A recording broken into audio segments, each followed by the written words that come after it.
Welcome to the Weekend Update for Liberty Leadership and Lies with Larry Linton. This weekend, I'm with my mother celebrating her 75th birthday. What a milestone. 3/4 of a century. What's more amazing is that she is still working more than full-time hours, running circles around people half or even 1/3 of her age. She is going to outlast us all at this pace. I also have to issue a correction to last week's episode. Denise's sister's name is Mary Ann, not Mary Beth. So my apologies for the brain fart, as Denise called it. Mary Ann was a good sport about the mistake too. Denise and I are looking forward to our next visit with Chris and Mary Ann. Now on to some state news. Well, the hits just keep coming from our Transpublican supermajority in the General Assembly. One of the latest victims is House Bill 2861. This bill was introduced last month by Representative Curcio, not sure if I'm saying that right, Curcio, out of Dixon, Tennessee. This piece of legislation would have added additional alternatives to qualify to participate in the Tennessee Education Savings Account program.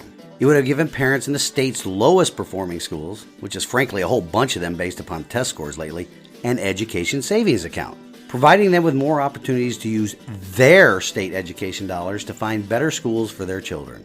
It is amazing that some elected representatives question the constitutionality of parents using the tax dollars they are already sending to the state to pay for a better education, better than the failing government schools are providing for their children. It is their money in the first place, not the state's. Those that voted no in the subcommittee are Communist Party Representatives Clemens of Nashville and Love of Nashville as well. Transpublican Party representatives that voted no were Committee Chair Haston of Lowellville, Representative Hurt of Halls, and Representative Reagan of Oak Ridge. Aren't we all just really happy with that Republican or Transpublican supermajority? Do you know what the supermajority is good at? Well, deciding who can and cannot run for office in Tennessee, protecting incumbents or their preferred candidates in elections. It looks like the General Assembly is attempting to mimic the state's GOP bylaws in this area. Go ahead and look at Senate Bill 2616, as well as its companion bill in the House, 2764, and that one just passed out of the House Local Government Committee. There are 19 members on that committee, 18 of which voted yes on moving this bill forward. Only one, Representative Rudd, a Republican out of Murfreesboro, voted present and not voting. So 13 of 14 Transpublicans voted yes, and even the 5 communists voted yes. Oh, before I forget, our own Representative Dale Carr is on this committee and voted in favor of this legislation. Legislation that would prohibit, yes, prohibit, a person from being nominated as a candidate for the United States Senate or as a member of the U.S. House of Representatives unless that person has voted in 3 previous elections in this state. On the Senate side of the General Assembly, it passed out of committee on a vote of 31-1.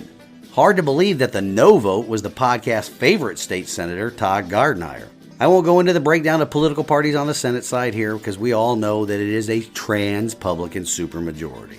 If it isn't obvious by now, there is not much difference between the 2 major political parties in our state and in our republic. 2 sides of the same coin, as I keep telling you. I was in a discussion about this very topic when I was out running errands this week. I was talking to a refugee from the People's Republic of California. She was so excited about moving and living here, as well as frustrated with fighting California. That state is still attempting to tax her and her husband after living here for nearly a year.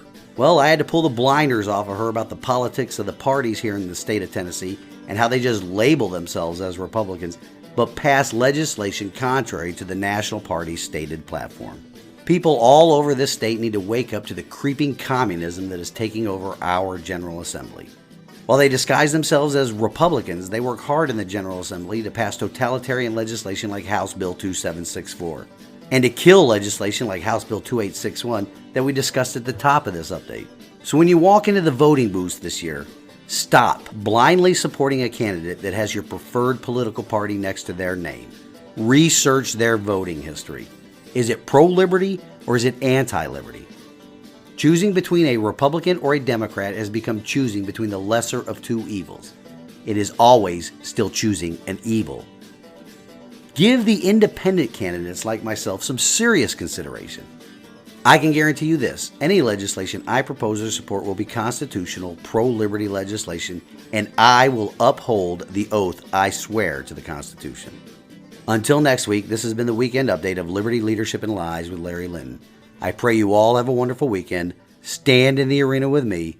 Reveille. It's time to wake up.